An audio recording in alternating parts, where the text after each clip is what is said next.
Bonjour à toutes et à tous et bienvenue dans Entre elles. Je m'appelle Tombani Kouloufoua et j'ai décidé de lancer ce podcast pour partager avec vous des profils et des itinéraires de femmes du monde. Dans ce podcast, vous écouterez des femmes, donc, parler entre elles avec bienveillance et empathie de leurs histoires personnelles et de leur parcours professionnel. J'espère que ces femmes vous inspireront par leur passion et leur implication dans leurs projets, où qu'elles soient dans le monde. Entre elles accueille Raja Sy, directrice nationale de Special Olympics Sénégal, dans le dernier épisode de notre série spéciale enregistrée à Dakar. Dans cet épisode très émouvant, Raja nous raconte la façon dont la trisomie 21 a fait irruption dans sa vie à la naissance de sa fille aînée. Nous avons abordé ensemble les challenges que rencontrent les familles confrontées à la déficience intellectuelle de leurs enfants, notamment en Afrique, ainsi que la mission d'inclusion par le sport de Special Olympics. Grâce à cette organisation, Khadija, la fille de Raja, est d'ailleurs aujourd'hui l'une des athlètes les plus médaillées du Sénégal. Comme toujours dans le podcast Entre elles, nous avons abordé la question essentielle du financement et des ambitions de Raja pour Special Olympics, mais également pour les jeunes que cette organisation accompagne. Je vous invite à écouter ce très bel épisode enregistré en live à Dakar.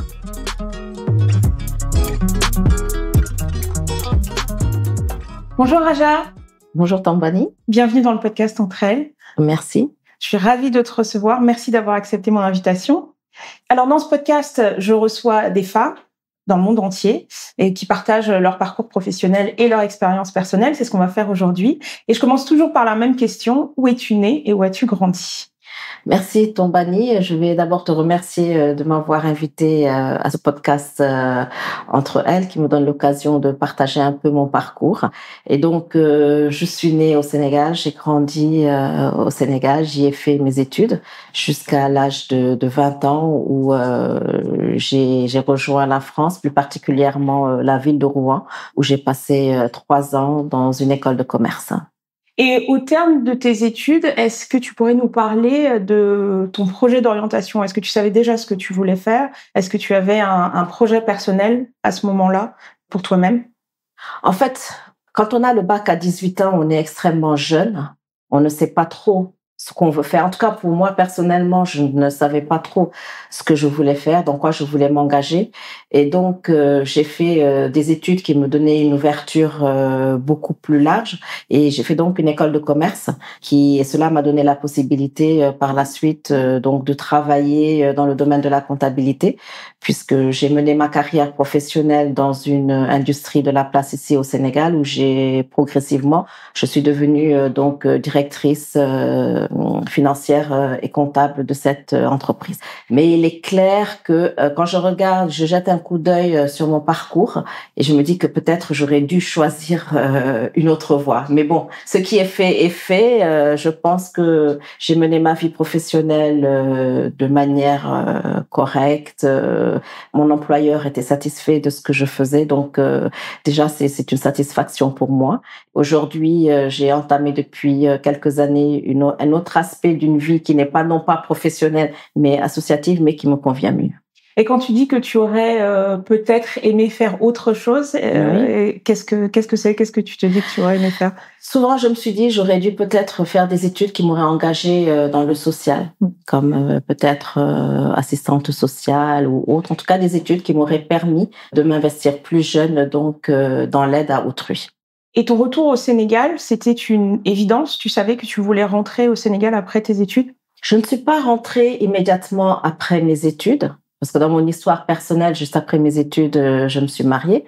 Et donc, je suis rentrée, disons, en 3 ans après avoir terminé mes études. C'était un choix personnel de mon mari et de moi-même de nous dire, on rentre au Sénégal, c'est là-bas qu'on veut y faire notre vie. Donc, c'était vraiment un choix assumé. Je le disais donc au début de l'émission, tu es la directrice de Special Olympics Sénégal. Tu as une expérience et une histoire très personnelle avec le handicap. Est-ce que tu pourrais partager avec nous la façon dont le handicap est entré dans ta vie ?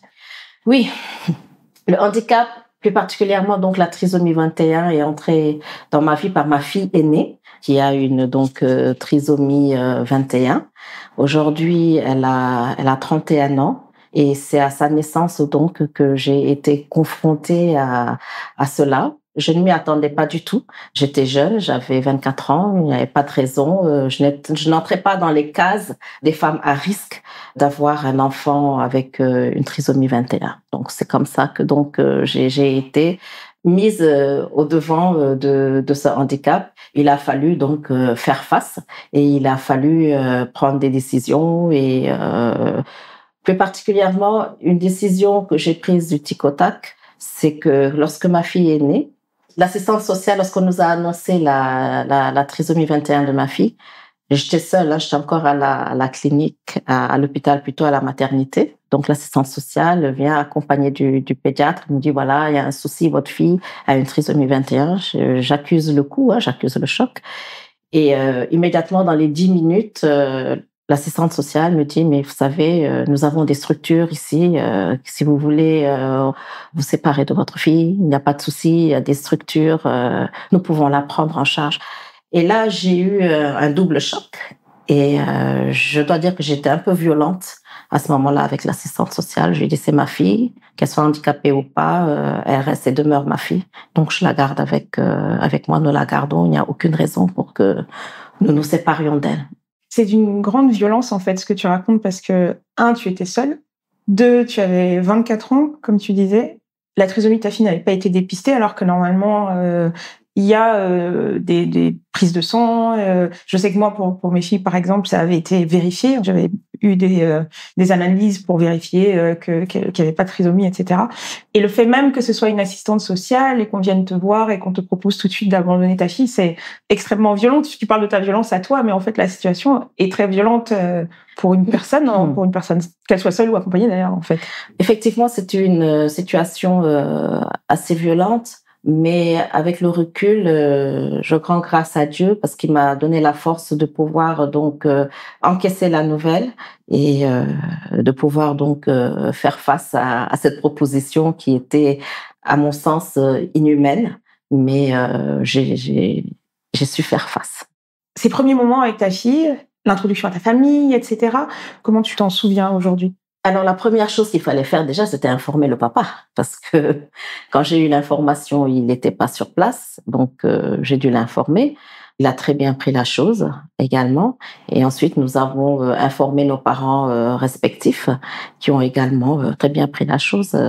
Donc, nous sommes d'une famille croyante et donc je pense que ça a beaucoup joué. Nos parents respectifs sont des intellectuels, de grands intellectuels, donc ils savaient ce que c'était la trisomie 21, donc il n'y avait vraiment pas d'a priori négatif, bien que eux aussi ils aient eu un choc d'apprendre cela.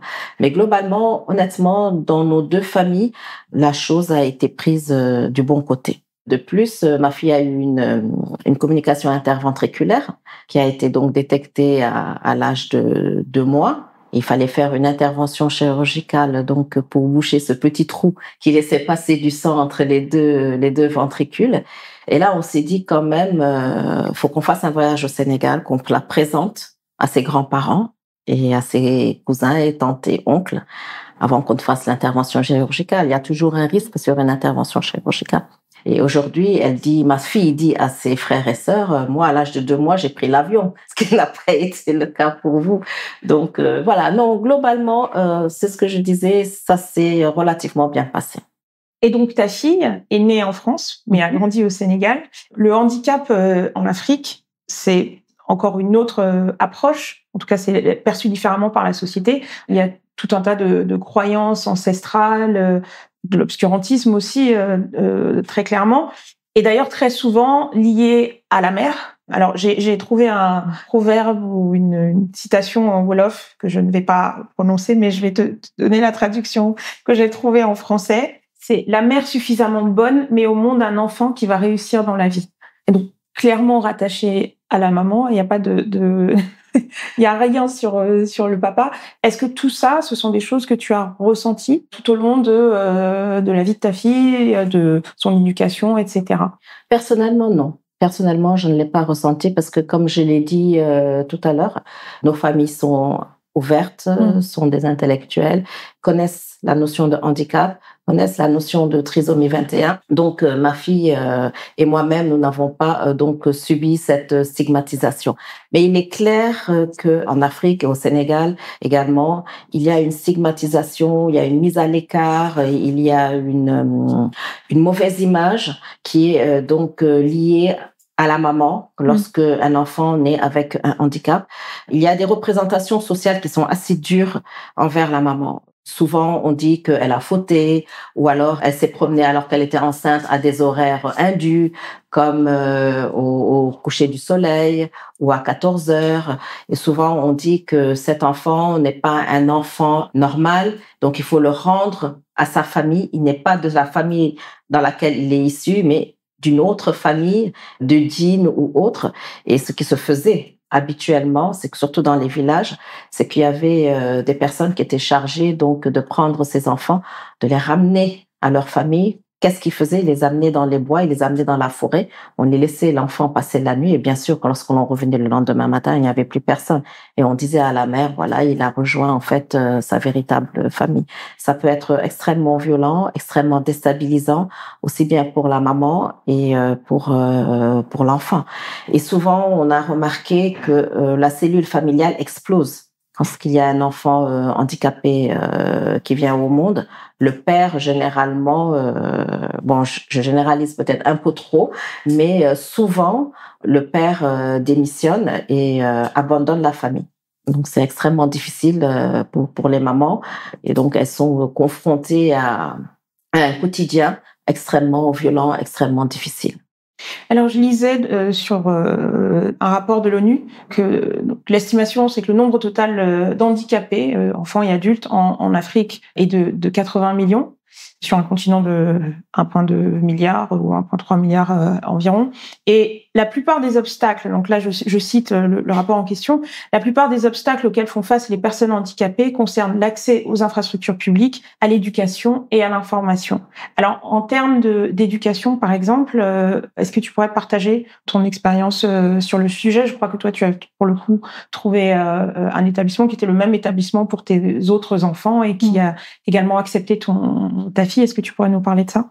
Oui, alors ma fille a un cursus scolaire, je pourrais dire, un peu normal, bien qu'il soit atypique dans la normalité, parce qu'elle a, à l'âge de 18 mois déjà, j'ai réussi à à l'inscrire dans une école, un préscolaire, où elle était scolarisée avec d'autres enfants sans handicap. Et la directrice à l'époque a été vraiment très gentille et elle l'a prise, bien qu'elle ne soit pas propre, elle n'était pas propre à l'époque, elle ne marchait pas, elle a été vraiment top, elle l'a prise.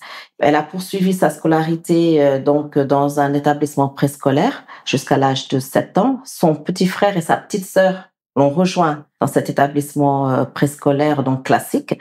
Et quand elle a eu 7 ans, que son petit frère a quitté le préscolaire, sa petite sœur s'apprêtait à quitter le préscolaire, la directrice nous a dit, il y a un souci là, on ne peut plus la laisser dans le préscolaire alors que les plus jeunes sont partis ou sur le point de partir, donc il faut trouver une autre solution.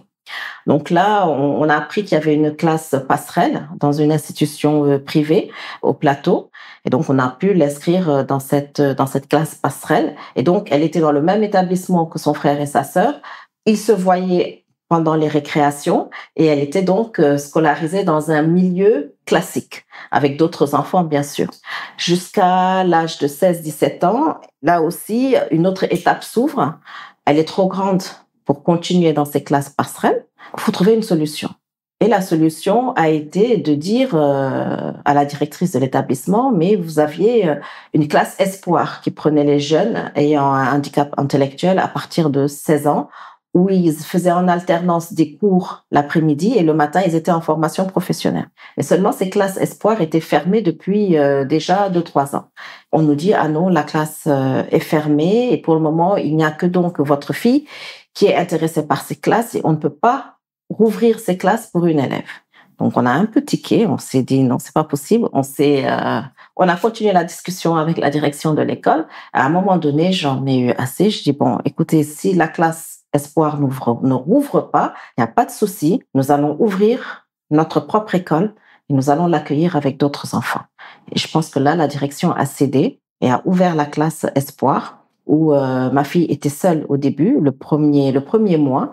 Et tout de suite après, deuxième, troisième mois, la classe s'est remplie et il y avait 7 élèves qui l'ont rejoint. Donc, ça a fait le bonheur également de d'autres enfants qui ont pu suivre ces classes Espoir. Et une autre étape arrive, on ne peut plus les garder dans la classe Espoir, c'est normal. Ils grandissent, ils deviennent des jeunes adultes. Quelle est la solution? En discutant avec ma fille, elle nous a dit qu'elle voulait faire de la coiffure. Donc, nous avons trouvé une école de coiffure classique qu'il a acceptée. Et jusqu'à aujourd'hui, elle est dans cette école où même si la scolarité habituellement est d'une année, elle, ça fait pratiquement 8 ans qu'elle est dans cette école de coiffure où elle acquiert des compétences avec son rêve d'avoir un salon de coiffure.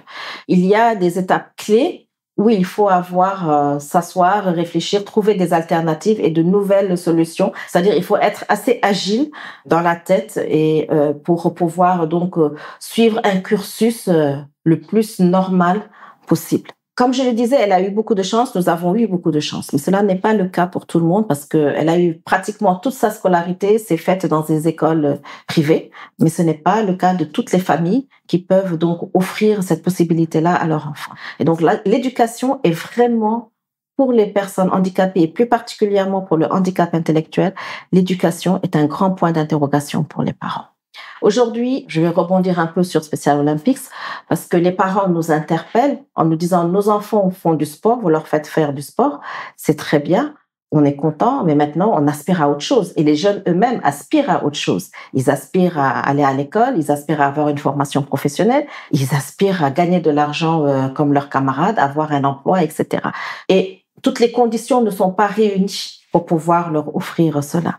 Malheureusement, au Sénégal, nous n'avons qu'une école publique qui est à Grand Yoff, qui est dans un grand dénuement, aussi bien en termes d'équipement et en termes de ressources humaines aussi.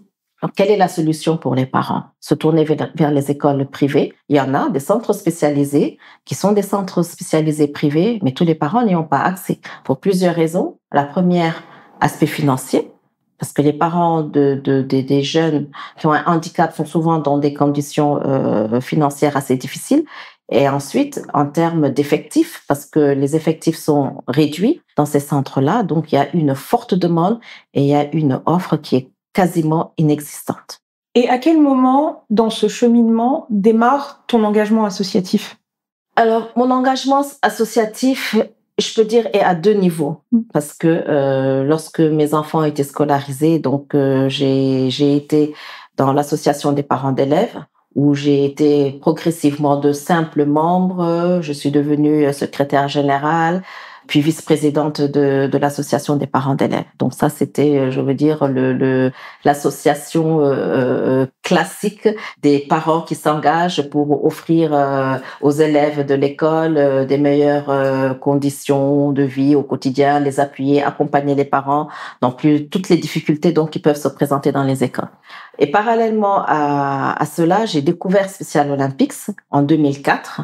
Je me suis investie vraiment à Special Olympics à partir de 2006-2007, où je me suis engagée en tant que parent bénévole qui appuyait l'équipe existante à l'époque. Et progressivement également, donc j'ai eu de nouvelles responsabilités et je suis devenue en 2011 la directrice de Special Olympics. Mais c'est une directrice bénévole. Et j'ai mené cette vie parallèle de ma vie professionnelle et de ma vie associative, comme beaucoup de gens d'ailleurs, jusqu'en 2019. Donc, une vie parallèle, la vie professionnelle dans la journée et la vie associative à partir de 18h et les week-ends, jusqu'en juin 2019 où j'ai décidé de lâcher la vie professionnelle et de m'engager à 100% dans la vie associative avec Special Olympics. Comment est-ce que Special Olympics est rentré finalement dans la vie de ta fille? D'après ce que j'ai compris, elle a d'abord participé à des entraînements, puis à des Jeux en 2006 en Catalogne. Est-ce que tu pourrais nous parler de ça et nous expliquer ensuite ce qui a suivi? Oui, alors ma fille a découvert Special Olympics en 2004 parce qu'elle était scolarisée justement dans ces classes passerelles. Le responsable coach à l'époque de Special Olympics a pris contact avec l'école et les classes passerelles et a organisé une compétition où les élèves de la classe passerelle ont été invités. Donc, c'est ainsi qu'elle a découvert Special Olympics. Elle est allée à cette compétition accompagnée par son père. Et ils sont rentrés, ils étaient complètement émerveillés et ils ne tarissaient pas d'éloges sur cette organisation qui avait permis aux enfants de faire du sport, etc., etc. Et mon mari s'était engagé donc à l'amener aux séances d'entraînement qui avaient lieu tous les samedis matins. Et effectivement, tous les samedis matins, gaillardement, ils s'en allaient faire leur sport. Donc moi, je regardais ça un peu de loin parce que c'était une activité entre le père et la fille dans laquelle je ne voulais pas m'immiscer. C'était leur moment à deux. Et à un moment donné, les séances d'entraînement ont été déplacées et ont lieu le dimanche matin. Et donc c'est là où j'ai repris le flambeau. J'ai laissé mon mari se reposer le dimanche et moi, le dimanche, donc j'allais aux séances d'entraînement au stade Léopold Sédar Senghor, où il y avait un petit groupe de 6 athlètes qui s'entraînaient avec le coach de l'époque, Madame Bambake, la présidente de Special Olympics et les membres du bureau. Donc ça s'est fait progressivement et en 2006, il y a eu les Jeux de Catalogne où le Sénégal a été invité et Khadija a été donc choisie pour participer à ces Jeux.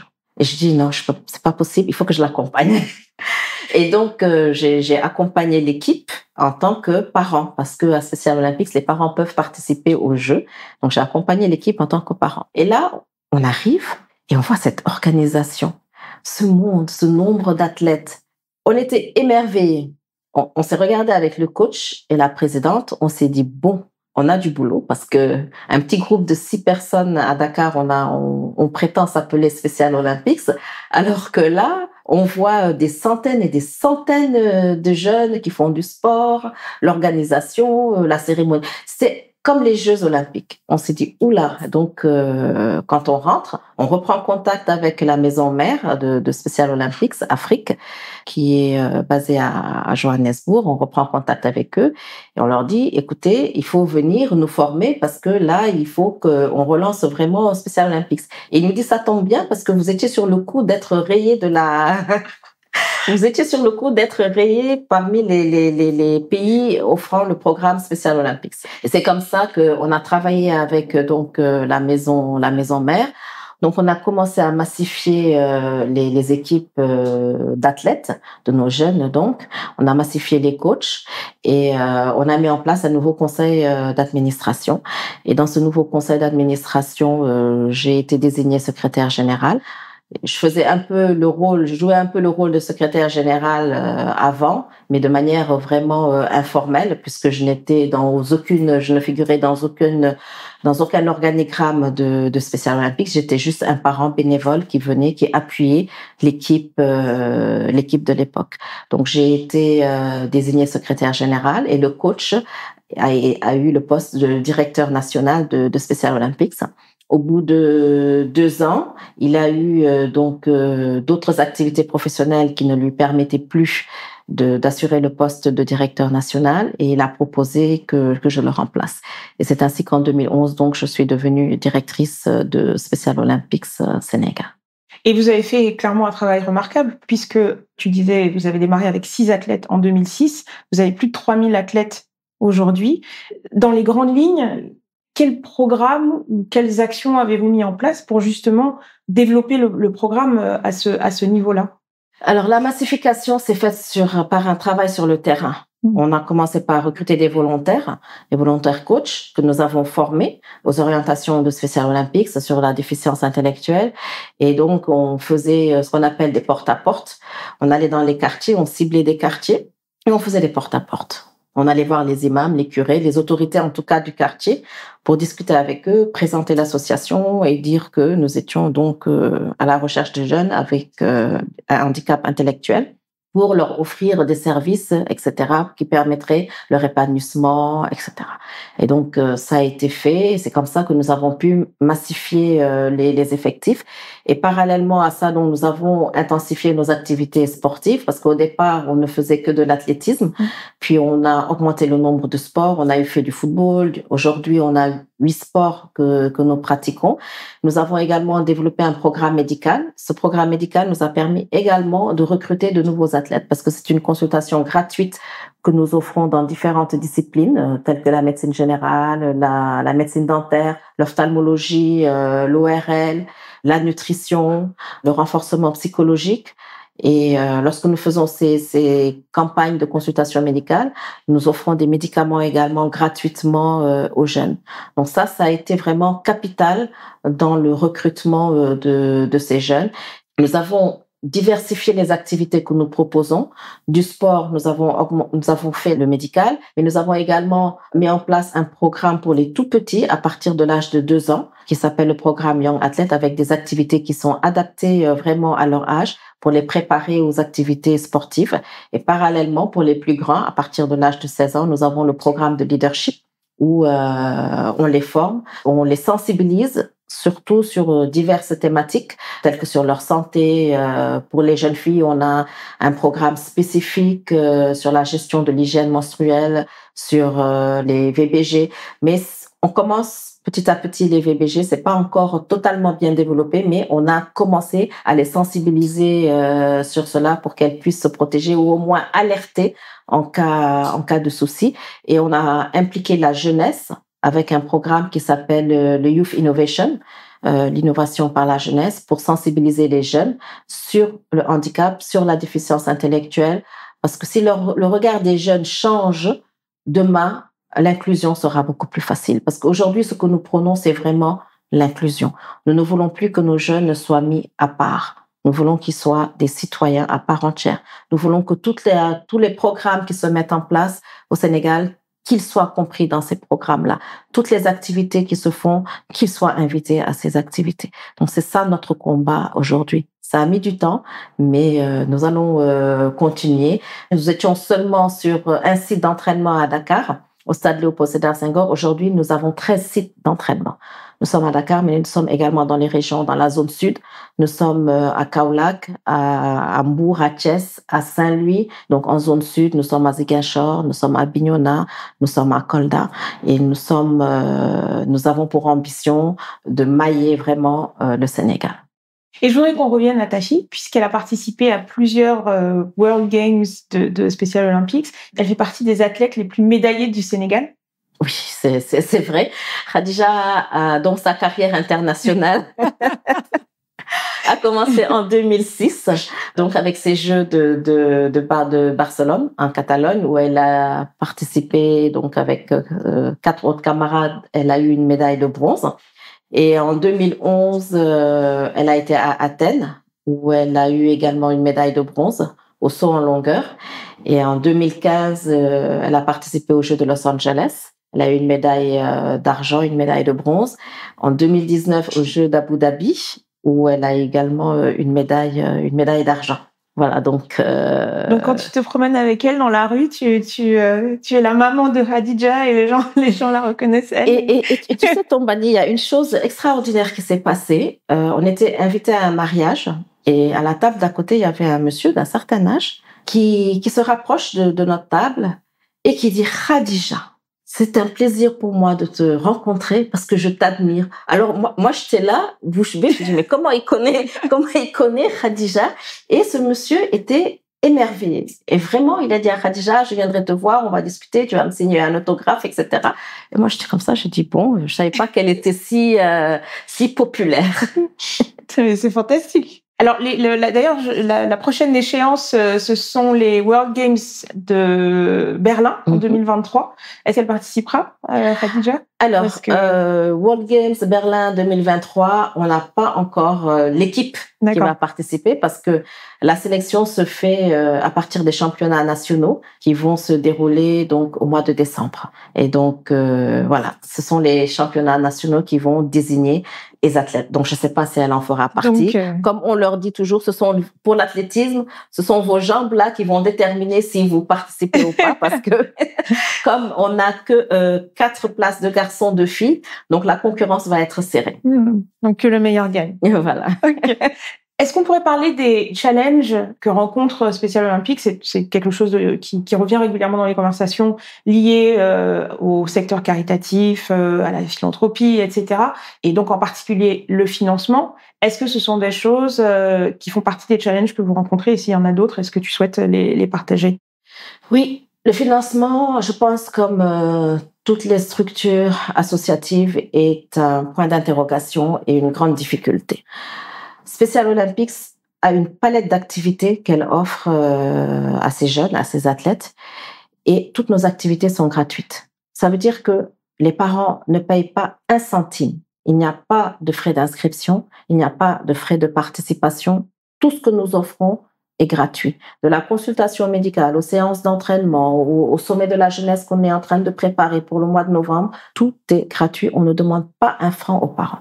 Donc, ce qui veut dire qu'il y a un budget de fonctionnement et en face, il faut que nous trouvions des recettes. Alors, d'où viennent ces recettes?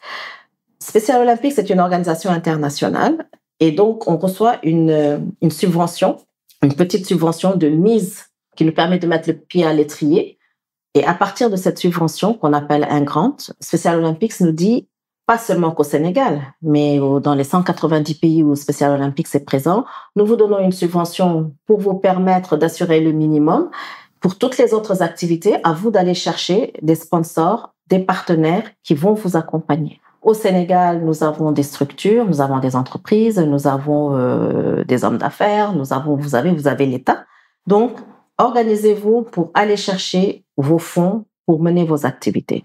Et donc, c'est un combat au quotidien, je dirais, pour aller chercher ces fonds. Alors, ce que nous faisons, c'est que lorsque nous avons des activités, bien sûr, nous avons nos dossiers, etc. Et nous allons taper à toutes les portes pour recevoir des fonds. Nous avons réussi quand même, jusqu'à présent, à fonctionner, à lever suffisamment de fonds pour mener nos activités. Nous avons des partenaires qui nous accompagnent depuis plusieurs années et c'est l'occasion pour nous de les remercier, qui croient en Special Olympics et nous espérons qu'ils continueront de croire en Special Olympics et nous continuerons à travailler dur pour produire des résultats pour qu'ils soient toujours à nos côtés. Mais nous allons toujours vers les mêmes partenaires, les mêmes sponsors. Aujourd'hui, il est temps que nous puissions avoir une palette beaucoup plus large de partenaires et de sponsors qui nous accompagnent parce que nos activités augmentent, nos effectifs augmentent, nos ambitions, bien entendu, augmentent. Et dans ce cadre-là, d'ailleurs, nous avons entamé depuis le mois de juin une réflexion sur notre plan stratégique 2023-2025. Nous l'avons presque terminé. Nous espérons le boucler avant le fin décembre pour pouvoir le présenter à l'État du Sénégal, le présenter à nos partenaires, pouvoir mobiliser donc des fonds autour de ce plan stratégique 2023-2025 où il y a vraiment 6 éléments clés qui sont renforcer les capacités de nos jeunes et de nos volontaires. Nous avons également prévu d'élargir la présence de Special Olympics à travers le territoire, de valoriser leurs talents culturels parce que on a découvert qu'ils sont vraiment des artistes dans l'âme. Nous voulons également mettre en place un programme de communication parce que souvent on nous dit Special Olympics, on vous connaît pas, on sait pas ce que vous faites. Donc il faut vraiment qu'on réfléchisse sur la communication et qu'on mette en place un programme de communication. Et bien entendu, travailler avec nos partenaires techniques et financiers pour nous aider à mettre tout cela en place.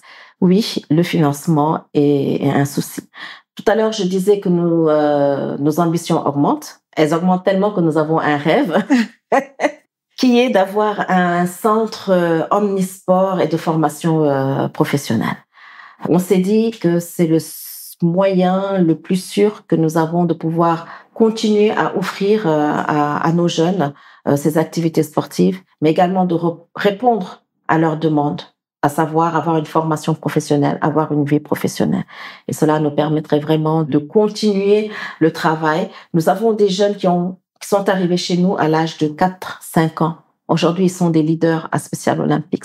Il faut que nous puissions continuer à les accompagner en leur facilitant la formation professionnelle et pourquoi pas, avec ce centre, à les recruter nous-mêmes en tant qu'employés pour qu'ils puissent donc assurer avec l'équipe dirigeante donc la pérennité de Special Olympics. Alors, j'allais achever cet entretien sur la question de l'ambition, mais puisque tu y as répondu, je vais te poser une autre question. Qu'est-ce que tu dirais aujourd'hui à des parents qui se retrouvent démunis ou désemparés face au handicap de leur enfant, qui ne sont pas forcément soutenus par la société, qui font face à tous les challenges que tu as évoqués plus tôt dans notre conversation. Quel serait ton message justement à ces parents? De garder espoir. De garder espoir et de savoir que leurs enfants, c'est un don de Dieu. Nos jeunes, avec un handicap intellectuel, en tout cas pour ma part, moi, ma fille, elle m'apporte beaucoup de satisfaction. Et ils sont pleins d'amour, ils sont pleins d'affection.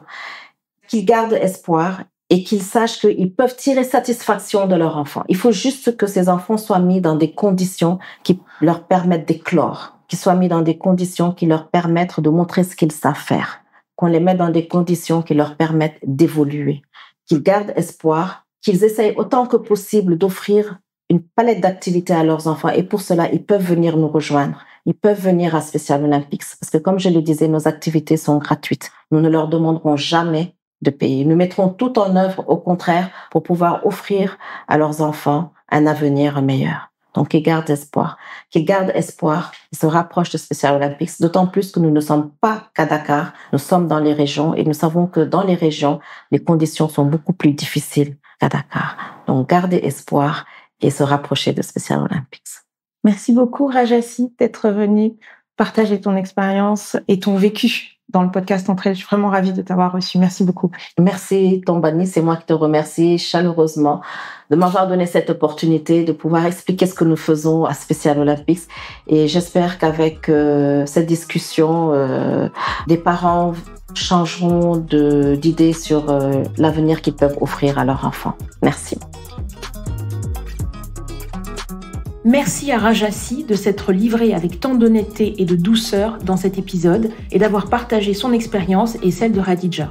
Je vous invite à suivre le travail admirable de Special Olympics Sénégal sur les réseaux sociaux et sur leur site internet. Ainsi s'achève notre première série enregistrée à Dakar, une expérience que nous prévoyons de renouveler dans une nouvelle ville très bientôt. D'ailleurs, n'hésitez pas à nous faire part des villes que vous aimeriez nous voir visiter dans les prochains mois. Je vous donne rendez-vous dans 2 semaines pour un nouvel épisode en anglais et dans 1 mois pour un nouvel épisode en français. Merci pour votre écoute et à très vite.